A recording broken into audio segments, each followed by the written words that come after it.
హైదరాబాద్లోని శిల్పకళా వేదికలో ఒడిశా రాష్ట్ర సంస్కృతి సాంప్రదాయాలు వంటకాలతో ఒడిశా ఫుడ్ అండ్ హ్యాండ్క్రాఫ్ట్ మేళాను ఘనంగా నిర్వహిస్తున్నారు.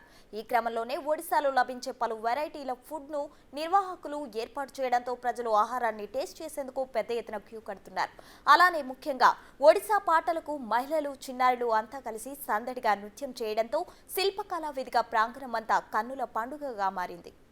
అదేవిధంగా హైదరాబాద్లో నివాసం ఉంటున్నప్పటికీ ఒడిశా సంస్కృతిని అందరికీ తెలియజేసేలా ఒడియా పరివార్ పేరుతో సాంస్కృతిక కార్యక్రమాలు నిర్వహిస్తున్న ఒడిశాకు చెందిన అంజన్ కుమార్ సస్మిత్ ను ఈ మేళా వీక్షించడానికి వచ్చిన వారంతా అభినందిస్తున్నారు.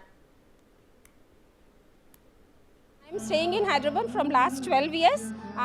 So here we are here in Shilparamam and we are conducting this Orissa craft mela. So this is because we wanted to bring our Orissa culture.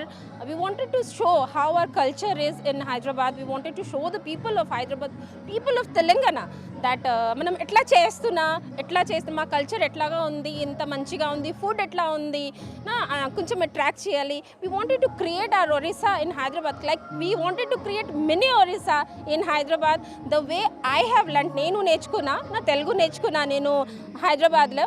The same thing I wanted to teach my language. I'm proud to say like that I am Orissa, like I'm Odia, and I wanted to teach my language in Hyderabad.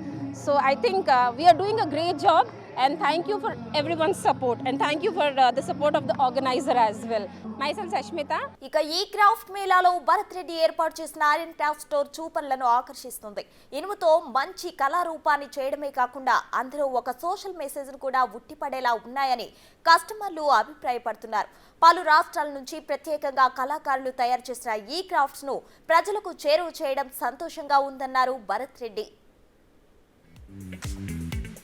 సంబంధించినవి ఇవి మన ఛత్తీస్గఢ్కి వెళ్ళి వచ్చినవి. ప్రతి ఒక్కటి వాళ్ళ యొక్క జీవిత చరిత్రలు అన్నమాట. ఇది కట్ చేసేది రకరకాలుగా, దీన్ని అది చేసేది, డిజైన్ చేసేది వాళ్ళే చేస్తారు. దీన్ని నావని ఏ రకంగా నడపాలనే దాని గురించి చెప్తుంటాడు. ఇది ఈయన చెప్తున్నట్టు వీళ్ళు కొందరు రకరకాలుగా వాటర్ను మూవ్ చేస్తుంటారు. ఇది వెనకటి వాళ్ళ యొక్క బిజినెస్ మంచిగానే జరిగింది. వీళ్ళు చాలా హ్యాపీగా ఉన్నారు. అది అందరికీ ఏ ప్లేస్లో ఏమేమి దొరుకుతాయి అనేది చెప్పాలని ఆ ఉద్దేశం అంతే. రకరకాలుగా ఇది వాళ్ళు తయారు చేసారు కాబట్టి దీన్ని రాట్ ఐరన్లో తయారు చేస్తారు. దీన్ని తయారు చేయడానికి వాళ్ళ టైం చాలా పడుతుంది. ఇది ఒక రకమైన ఆర్ట్, ఇది ఐరన్ ఆర్ట్. ఇది ఈ item. Myself Anjan Kumar, I'm in Hyderabad since last 18 years or so. First time हम लोग ऐसा कर रहे हैं. ये this is second time in fact Odisha fest conducted in Hyderabad. Intention ये है कि यहाँ के लोग ओडिशा के बारे में जाने, उसके फूड कल्चर के बारे में जाने, उनका ट्रेडिशन के बारे में जाने, हमारा क्राफ्ट कैसा है उसके बारे में जाने. इसके लिए हम लोग ये फेस्ट ऑर्गेनाइज कर रहे हैं और लोकल सपोर्ट बहुत सारा मिल रहा है. लोकल लोग जो आके हमारे ओडिशा कुजीन को टेस्ट कर रहे हैं, अप्रिशिएट कर रहे हैं और बहुत अपना हमारा जो क्राफ्ट है उसको पसंद कर रहे हैं. They are purchasing also and they are really appreciating our effort. We are literally happy.